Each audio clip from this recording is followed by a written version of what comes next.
Hello, welcome back to another informative episode of Unlearn powered by Soumya. ഒരു task run ചെയ്യുന്നതിനും complete ചെയ്യുന്നതിനും സിസ്റ്റത്തിലേക്ക് instruction കൊടുക്കുന്നതിനും ഒക്കെ ആയിട്ട് ഒരു പ്രോഗ്രാമർ ഡെവലപ്പ് ചെയ്തൊരു ബഞ്ച് ഓഫ് പ്രോഗ്രാമിംഗ് കോഡ്സിനെയാണ് പ്രോഗ്രാമിംഗ് ലാംഗ്വേജ് എന്ന് പറയുന്നത്.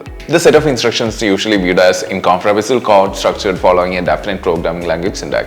IT ഇൻഡസ്ട്രിയിൽ ജോലി നേടുന്ന അത്ര എളുപ്പവുമാണ്, അറ്റ് ദ സെയിം ടൈം കുറച്ച് പാടുള്ളതായിട്ടുള്ള കാര്യമാണ് കേട്ടോ. നിങ്ങൾക്ക് ടെക്നിക്കൽ ആയതും അല്ലാത്തതുമായിട്ടുള്ള കഴിവുകൾ ഉണ്ടായിരിക്കണം എന്തായാലും. ഇപ്പൊ ടെക്നിക്കൽ സൈഡിന്റെ കാര്യത്തിൽ ടെക് റിലേറ്റഡ് ഫേസിൽ ഒരു പൊസിഷൻ നോക്കുന്ന ഏതൊരു കാൻഡിഡേറ്റിനും ആദ്യം അച്ചീവ് ചെയ്യേണ്ട ഒരു ഇമ്പോർട്ടന്റ് കാര്യമാണ് പ്രോഗ്രാമിംഗ് കോഡ്സിനെ കുറിച്ച് അല്ലെങ്കിൽ പ്രോഗ്രാമിംഗ് ലാംഗ്വേജിനെ കുറിച്ചുള്ള വൈഡ് നോളജ്. ഒരു ന്യൂബി അല്ലെങ്കിൽ ഒരു ടെക് സ്റ്റുഡന്റ് ആകട്ടെ, പ്രോഗ്രാമിംഗ് ലാംഗ്വേജിനെ കുറിച്ച് നിങ്ങൾ ഇതിനോടകം അത്യാവശ്യം നന്നായിട്ട് കേട്ടിട്ടുണ്ടാവും. അങ്ങനെ ഒക്കെ ആണെങ്കിലും you need to know that the term programming language is abstract. നിങ്ങൾ കേട്ടിരിക്കാൻ ഇടയുള്ളതും കേട്ടിട്ടില്ലാത്തതുമായ പലതരം പ്രോഗ്രാമിംഗ് ലാംഗ്വേജ് ഉണ്ട്. അതിനെ ഓരോന്നിനെയും ഡിഫറെന്റ് കാറ്റഗറീസ് ആയിട്ടാണ് ഡിവൈഡ് ചെയ്തിട്ടുള്ളത്. പ്രോഗ്രാമിംഗ് ലാംഗ്വേജസിൽ നിങ്ങൾ ചിലരെങ്കിലും low level programming languages and high level programming languages എന്നിങ്ങനെ കേട്ടിട്ടുണ്ടായിരിക്കും അല്ലേ? പക്ഷെ ഇതിന്റെ വ്യത്യാസം എന്താണെന്നറിയോ? പ്രത്യേകിച്ച് ഒന്നുമില്ല.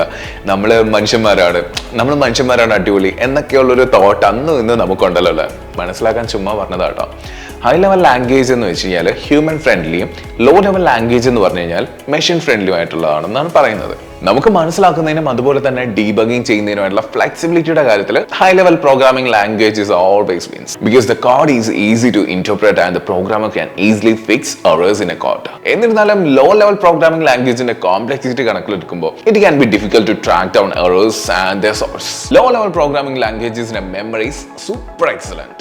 അതായത് ലോ ലെവൽ ലാംഗ്വേജ് യൂസ് ചെയ്ത് പ്രോഗ്രാംസ് വേഗത്തിൽ എക്സിക്യൂട്ട് ചെയ്യാൻ സാധിക്കും. അപ്പൊ ലോ ലെവൽ ലാംഗ്വേജ് ആയി കമ്പയർ ചെയ്യുമ്പോൾ ഹൈ ലെവൽ പ്രോഗ്രാമിംഗ് ലാംഗ്വേജിന്റെ എക്സിക്യൂഷൻ ആൻഡ് കാര്യങ്ങളൊക്കെ കുറച്ചധികം സ്ലോ ആണ്. പിന്നെ high level programming languages cross platform ആണ്.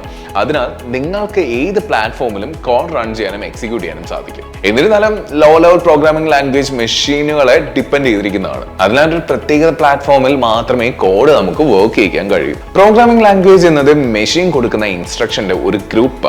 അത് മെഷീൻ റീഡബിൾ കോഡിലേക്ക് ട്രാൻസ്ലേറ്റ് ചെയ്യുന്നു. ഈ സാഹചര്യത്തിൽ high level language code translate ചെയ്യാൻ ഒരു ഇന്റർപ്രറ്റർ ഉപയോഗിക്കുന്നു. അതേസമയം ലോ ലെവലിലുള്ള ലാംഗ്വേജസ് ഒരു അസംബ്ലർ ഉപയോഗിക്കുന്നു. When we come to the usage, due to their simplicity and platform agnostic ability, high level programming languages are prevalently preferred and used in developing software. However, low level languages though still in use are scarce. Programming languages ഒരുപാട് ഉണ്ടെന്നത് വളരെ വ്യക്തമായിട്ടൊരു fact ആണെങ്കിലും വളരെ കുറച്ച് മാത്രമേ popular ആയിട്ടുള്ളത്. Wikipedia പറയുന്ന അനുസരിച്ച് ഓൾമോസ്റ്റ് 700+ പ്രോഗ്രാമിംഗ് ലാംഗ്വേജസ് ഉണ്ട്. These programming languages are used for many purpose and come with other functions. സാധാരണയായി പ്രോഗ്രാമിംഗ് ലാംഗ്വേജസിനെ ഹൈ ലെവൽ എന്ന തരത്തിലും ലോ ലെവൽ എന്ന തരത്തിലും ഡിവൈഡ് ചെയ്തിട്ടുണ്ട്. എന്നിരുന്നാലും നിങ്ങൾ അതിന്റെ ഡെപ്തിലേക്ക് പോകുമ്പോൾ പ്രോഗ്രാമിംഗ് ലാംഗ്വേജിനെ കുറിച്ച് പഠിക്കുന്നതിനും മാസ്റ്റർ ചെയ്യുന്നതിന് മുൻപ് നിങ്ങൾ അറിഞ്ഞിരിക്കേണ്ട കുറച്ച് ടൈപ്സ് ഉണ്ട്. Mainly there are 5 types of programming languages. പക്ഷെ അത് ഏതൊക്കെയാണെന്ന് നോക്കുന്നതിന് മുൻപ് നിങ്ങൾ ഇതുവരെ ഈ ചാനൽ സബ്സ്ക്രൈബ് ചെയ്തിട്ടില്ലെങ്കിൽ do subscribe and follow our Instagram page. We'll meet again with the next part. Till then, stay tuned. It's me Shantala signing off. Thank you so much for watching.